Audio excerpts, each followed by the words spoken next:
The boardroom felt like a tomb. 20 investors sat around the massive oak table, their expensive watches catching the light from the chandelier above. I clutched my presentation notes, feeling the sweat on my palms as I prepared to stand. This was it, the moment that could change everything for our struggling startup. Then Jeremy's voice cut through the silence like a knife. "Here comes the poor girl's pitch. Let's hope investors don't mind charity." The words hit me like a slap. Two of my colleagues snickered, and I felt my throat close up.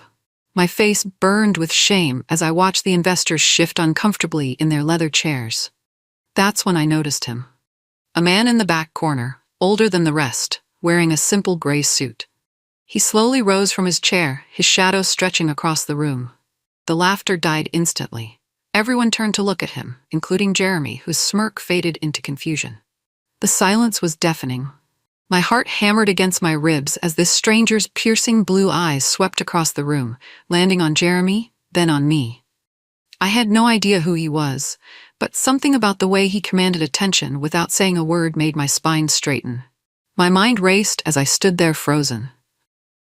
Did Jeremy really just call me that? In front of 20 potential investors? My pulse pounded so hard I could hear it in my ears. I gripped my note cards tighter, pretending the words hadn't cut straight through my confidence.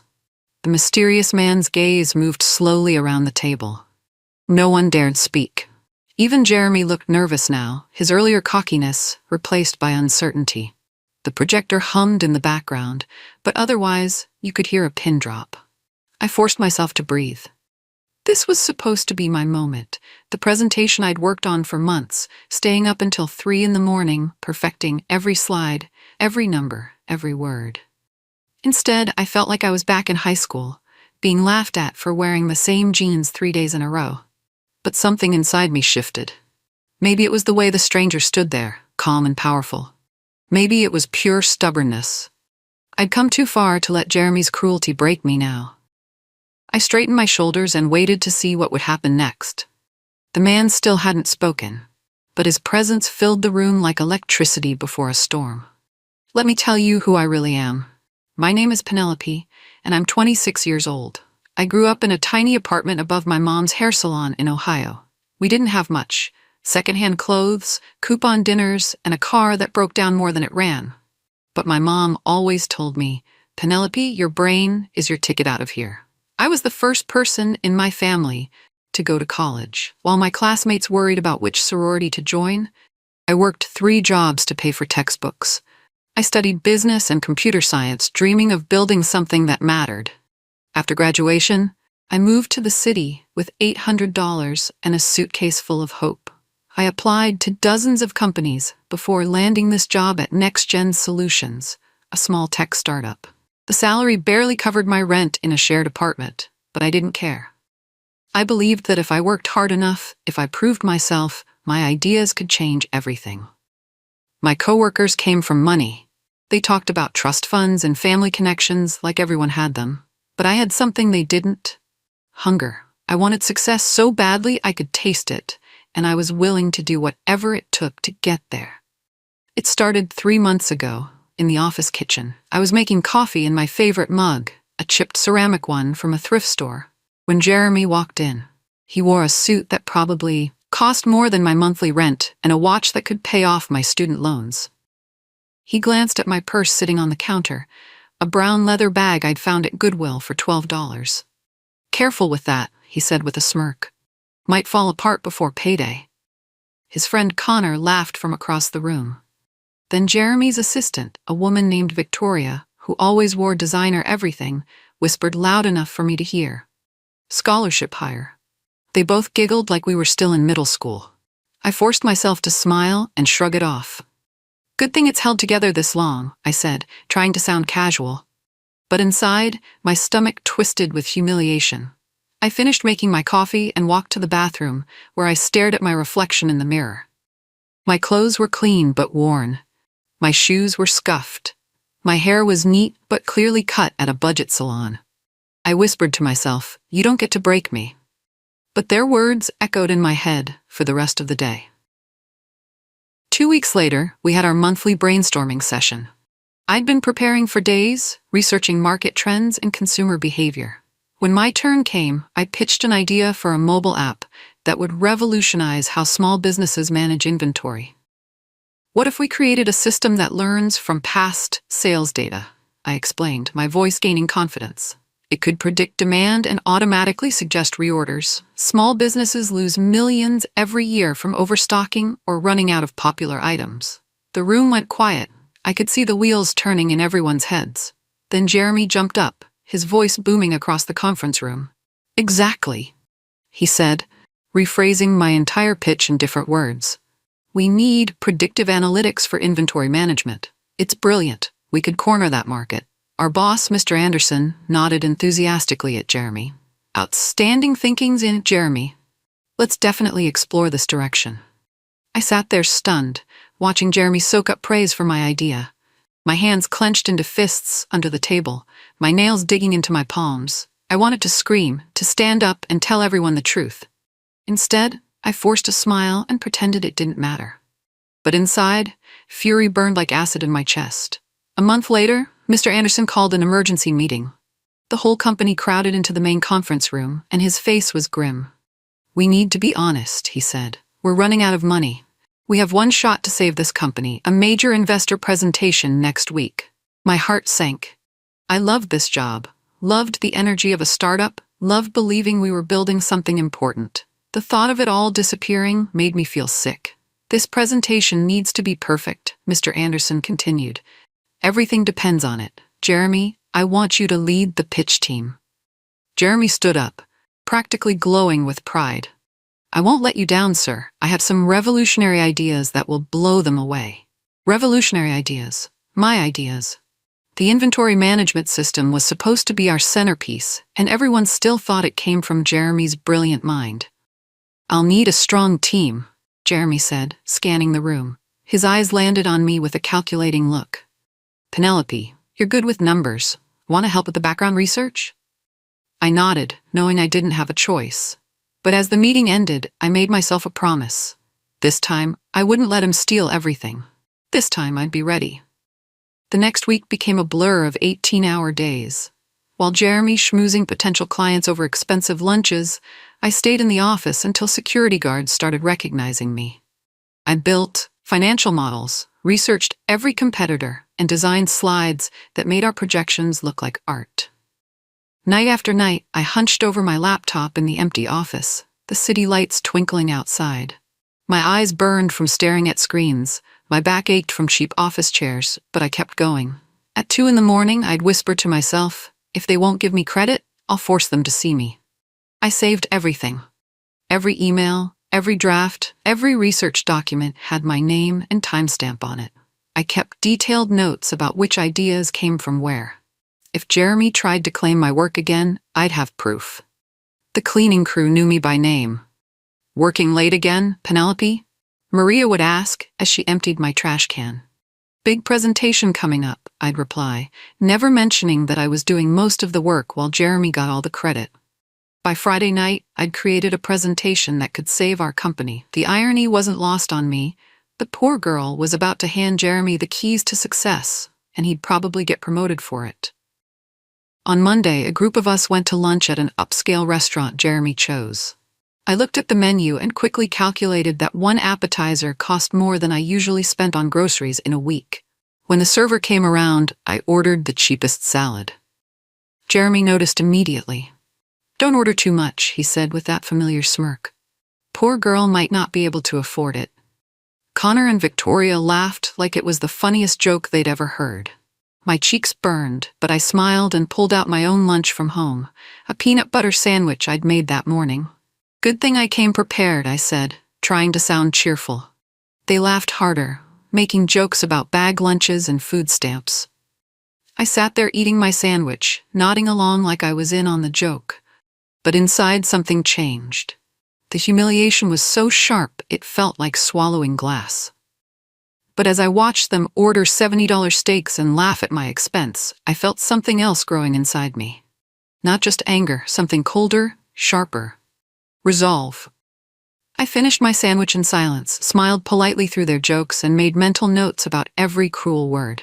They thought my background made me weak. They had no idea it had made me unbreakable. The only person who showed me any kindness was Amy, the administrative assistant who managed schedules and documents. She was in her 50s, had worked at 3 different startups, and seemed invisible to people like Jeremy. We started having coffee together in the mornings. Amy was sharp, noticing everything that happened in the office. "That Jeremy thinks he's God's gift," she said one day, stirring sugar into her coffee. "The way he treats people like furniture makes me sick." I learned that Amy had access to everything: meeting schedules, email chains, even draft presentations. She'd watched Jeremy steal ideas before, from other employees who'd quit or been fired.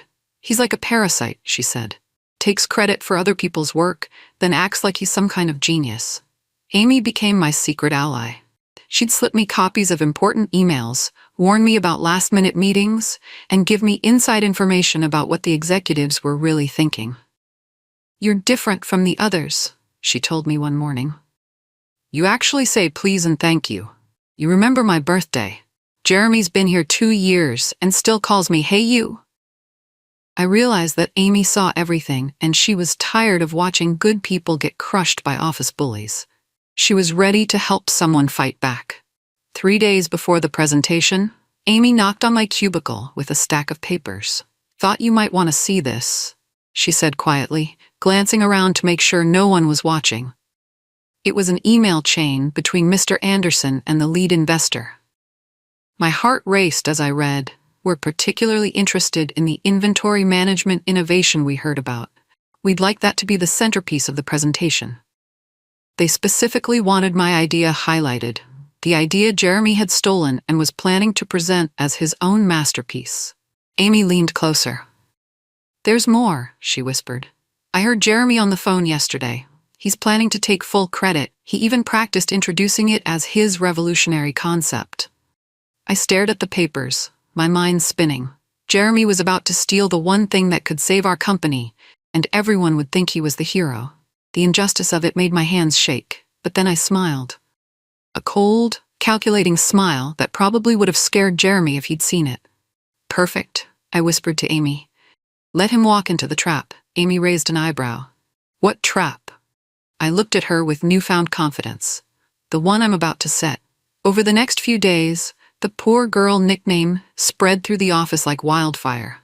Someone left fake coupons for thrift stores on my desk. Victoria made loud comments about charity cases whenever I walked by. Jeremy started introducing me to clients as our scholarship hire with that same condescending smile. Each comment was like a paper cut, small but painful. I'd go home to my tiny apartment and sit on my second-hand couch, feeling the weight of their cruelty. Some nights, I'd stare at myself in the bathroom mirror and wonder if they were right. Maybe I didn't belong here. Maybe I was kidding myself thinking I could succeed in their world. But then I'd remember my mom, working 14-hour days to pay for my college textbooks. I'd think about every professor who believed in me, every late night I'd spent studying while my classmates partied. I'd remember the dreams that brought me to this city with nothing but hope and determination. In my journal, I wrote, "Each jab cuts deep, but I'm letting them sharpen me instead of break me." I wasn't going to let them win. Not Jeremy, not Victoria, not any of them. They thought my background made me weak, but they were about to learn how wrong they were. I spent the weekend building my strategy, not with rage or dramatic confrontation, but with careful, methodical planning. I was going to beat them at their own game. First, I made sure every part of the presentation I'd created had subtle markers, technical details only I could explain clearly, questions only I could answer. I embedded my research so deeply into the pitch that Jeremy would look like an amateur if investors asked follow-up questions. Then I positioned myself as indispensable without drawing attention. I volunteered to handle the technical setup, to manage backup files, to coordinate with the catering. Jeremy was happy to let me do the grunt work while he focused on big-picture strategy. My new mantra became, "Don't fight them on their stage, build your own." Sunday night, I sat in my apartment reviewing everything one final time. My laptop was covered with sticky notes, my coffee table buried under research papers. I'd built a presentation that could save our company, and I'd done it so carefully that Jeremy couldn't claim credit without exposing himself as a fraud. I closed my laptop and whispered to my reflection in the dark window. Tomorrow, everything changes. The morning of the presentation, Jeremy arrived wearing a $3,000 suit and enough cologne to choke a horse. He stood in front of the men's room mirror, adjusting his tie and practicing his opening lines. "This is my show," he said to his reflection, grinning like he'd already won. "Time to show these investors what real innovation looks like." I watched from down the hall, wearing my best blazer, a navy blue one from Target that I'd bought for job interviews. It wasn't expensive, but it was clean, professional, and it made me feel strong. In the bathroom mirror, I looked myself in the eyes and whispered, "You don't even see it coming." The presentation room was set up perfectly. My slides were loaded, backup files ready, technical equipment tested twice. I'd even prepared additional materials that Jeremy didn't know about. Detailed financial projections and market analysis that would prove I knew this business better than anyone. As I walked back to the conference room, my reflection in the hallway windows looked calm, composed, ready. Inside, my heart hammered with anticipation, but my face showed nothing but quiet confidence. The calm before the storm. The investors started arriving at 9 sharp. They were an intimidating group. Men and women in expensive suits, carrying leather briefcases, checking phones that cost more than my monthly salary. I recognized some from business magazines, venture capitalists who could make or break companies with a single decision. Our entire team sat nervously around the conference table. Mr. Anderson fidgeted with his coffee cup. Jeremy kept adjusting his tie and checking his reflection in his phone screen. Victoria smiled at everyone like she was hosting a cocktail party. That's when I noticed him. A man sitting slightly apart from the other investors, in the back corner near the window. He wore a simple gray suit, expensive but understated. While the others chatted and checked their phones, he sat quietly, watching everything with sharp blue eyes. Something about him seemed different. More serious. More powerful, somehow. But he didn't introduce himself during the initial small talk, didn't hand out business cards or make conversation. He just sat there, observing. I filed him away as probably unimportant, maybe someone's assistant or a junior partner. How wrong I was about that. The room gradually quieted as Mr. Anderson stood to begin the presentation. "Ladies and gentlemen, thank you for coming. Today, we're going to show you the future of business technology." Jeremy stood up with theatrical confidence, his rehearsed charm oozing from every pore. "Good morning, everyone. I'm thrilled to share some revolutionary innovations that will transform how businesses operate." He launched into the presentation with the smooth delivery of a professional salesman. He covered our company background, market opportunities, competitive advantages. The investors listened politely, taking notes, but I could tell they weren't blown away.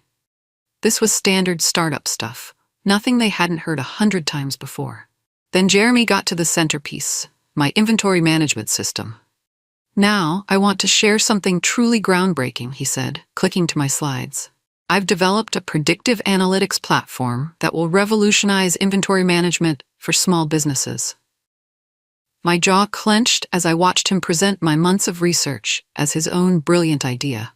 He used my words, my examples, my projections. The investors leaned forward slightly, finally showing real interest. Then Jeremy made his fatal mistake. Looking directly at me with that familiar smirk, he said, "I'll let our charity hire explain the minor technical details." The laughter from Connor and Victoria felt like knives. My face burned with humiliation as 20 powerful investors turned to look at me. But this time, something was different. This time, I was ready. The mysterious man in the back corner slowly stood up. His movement was so deliberate, so commanding, that everyone in the room immediately turned to look at him. The laughter died instantly. "Charity hire?" His voice was quiet, but it cut through the air like steel. 2 simple words that somehow carried enormous weight. Jeremy's confident smile faltered. The room went dead silent. You could hear the air conditioning humming in the vents. Everyone stared at this stranger who had suddenly become the center of attention without even raising his voice. He didn't introduce himself. He didn't explain why he was speaking up. He just stood there, his piercing blue eyes moving from Jeremy to me, and the silence stretched until it felt unbearable. Finally, he spoke again. I'd like to hear her explain it. Those 7 words changed everything. Jeremy opened his mouth, then closed it. Mr. Anderson looked confused. The other investors shifted in their chairs, suddenly uncomfortable. All eyes turned to me. My heart hammered against my ribs, but something inside me clicked into place. This was my moment. After months of being dismissed, mocked, and stolen from, someone was finally asking to hear my voice. I stood up, my legs surprisingly steady, and walked to the front of the room. My hands shook for exactly 2 seconds before steadying. I'd practiced this moment in my head 1,000 times, but the reality was more intense than I'd imagined. 20 of the most powerful people in venture capital were staring at me, waiting to see if the charity hire had anything real to offer. I cleared my throat and began. The inventory management system isn't just predictive analytics. It's a comprehensive machine learning platform that adapts to each business's unique patterns. My voice grew stronger with each word. I clicked through the slides I'd built, explaining the technical architecture, the market research, the financial projections. These weren't Jeremy's talking points. These were mine, built from months of late-night research and real understanding. Small businesses lose an average of 37% of potential profits due to inventory mistakes, I continued, meeting the investor's eyes. Our system reduces that by 85% within the first 6 months. The investors leaned forward, asking technical questions that made Jeremy's face go pale. They wanted to know about integration protocols, scalability metrics, customer acquisition costs. Questions I could answer in detail because I'd built every projection myself. With each answer, I felt my confidence growing. This was my expertise, my work, my moment to shine. Jeremy tried to interrupt, his voice higher than usual. What she means is... The mysterious man raised his hand and Jeremy immediately shut up. No, let her finish. The power in that simple gesture was stunning. Jeremy, who usually commanded every room he entered, looked like a scolded child. His face reddened as he sat back down, his earlier confidence completely shattered. I kept going, diving deeper into the technical details. I explained how the system learned from seasonal patterns, how it integrated with existing point-of-sale systems, how small businesses could implement it without hiring expensive consultants. The beauty of this approach, I said, clicking to my final projections, is that it democratizes advanced analytics. A family restaurant can access the same inventory intelligence as a major retail chain. The investors were furiously taking notes now. Several were whispering to each other, nodding with approval. I could see the exact moment when they realized this wasn't just another startup pitch. This was something real, something valuable, something that could actually change the market. Jeremy sat frozen, watching his stolen presentation slip completely out of his control.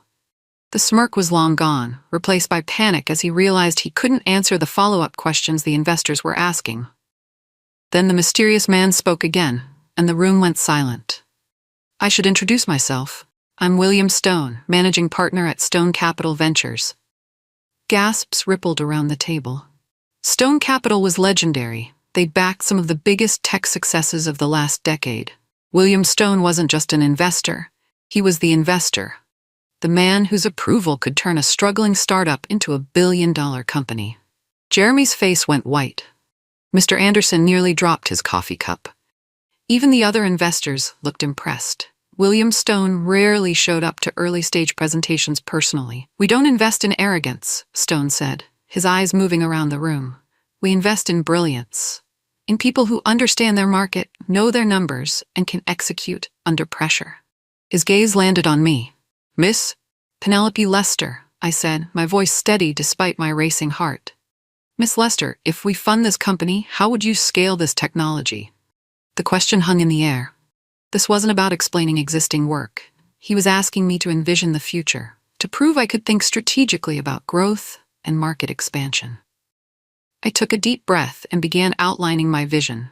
Partnerships with small business associations, integration with popular accounting software, a freemium model that would drive rapid adoption. For the next 15 minutes, I laid out a complete strategic vision. I talked about market penetration, customer acquisition, Competitive positioning. I explained how we could capture market share from established players by focusing on underserved small businesses.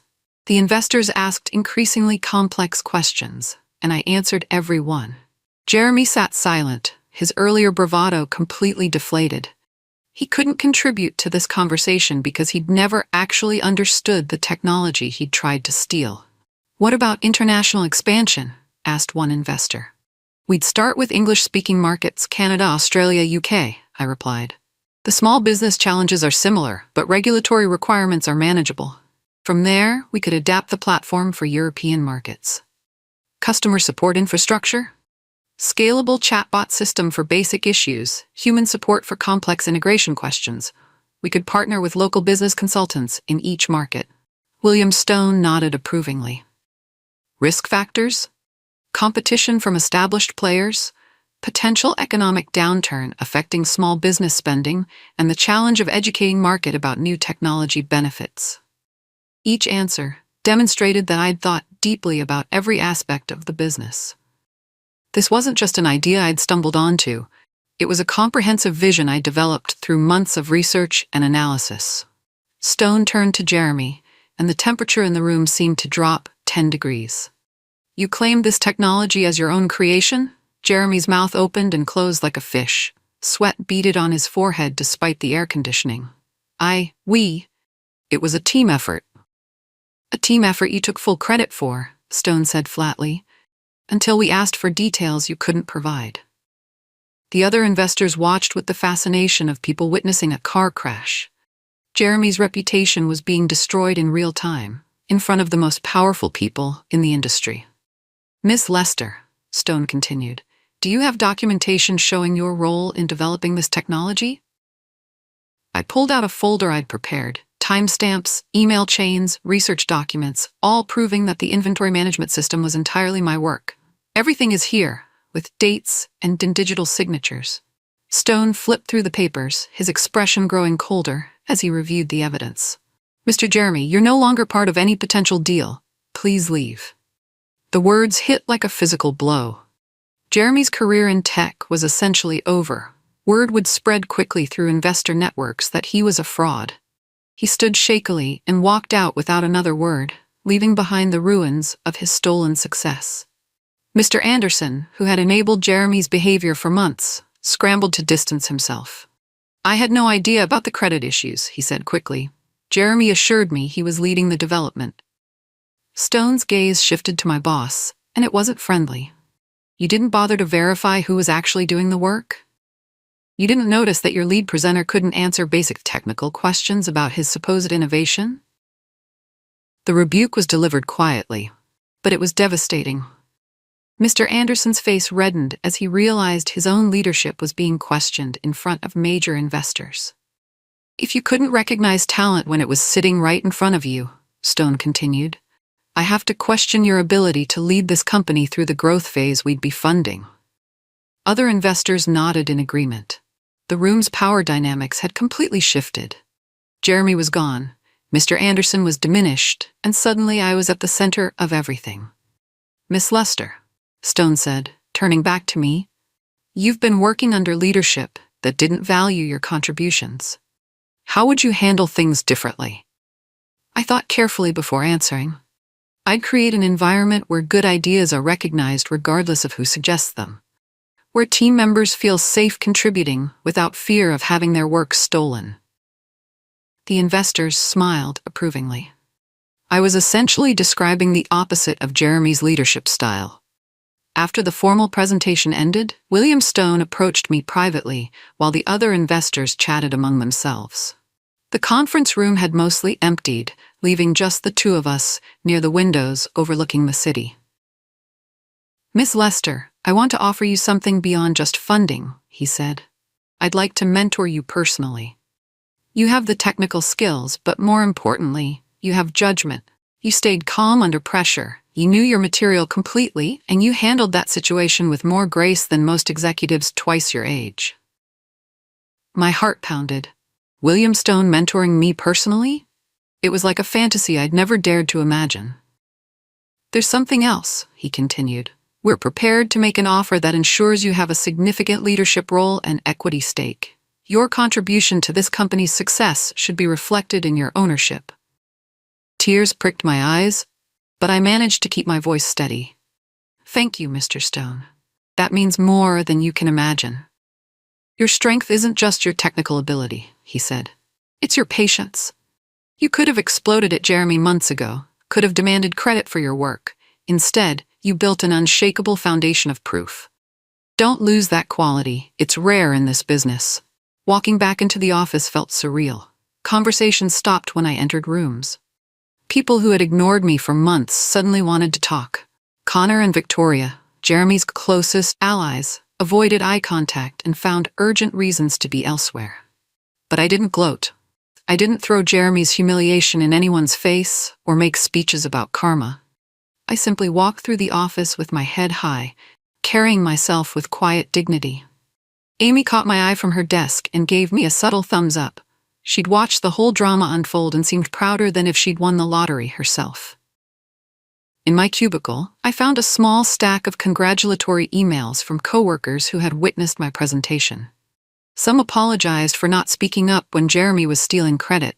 Others admitted they'd always suspected I was doing more work than I got credit for. The best message came from my mom. "Heard from Mr. Anderson that you knocked their socks off today. Always knew you had it in you, honey. Dad and I are so proud." I closed my laptop and looked around the office one last time as an underestimated employee. Tomorrow, I'd return as a leader.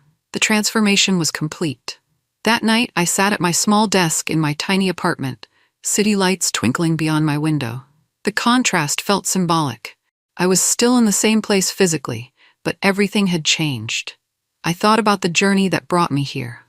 Every slight, every stolen idea, every moment of doubt had led to this. The poor girl comments that were meant to break me had instead forged me into someone unbreakable. My phone buzzed with a text from William Stone. "Board meeting Monday to discuss your new role and equity package. Looking forward to working with you." I smiled, remembering Jeremy's words from that morning. This is my show. He'd been so wrong. This was never his show. It was mine. I just let him think he was the star while I built the stage, wrote the script, and prepared for my moment. Opening my journal, I wrote, "They called me the poor girl. But I was richer than all of them in the one thing they never understood, resilience." I closed the journal and whispered to my reflection in the dark window, "Know your worth. Wait for your moment. Then take it." The girl who had walked into Next Gen Solutions with $800 and a dream was gone. In her place sat someone who understood that true power doesn't announce itself. It simply acts when the time is right.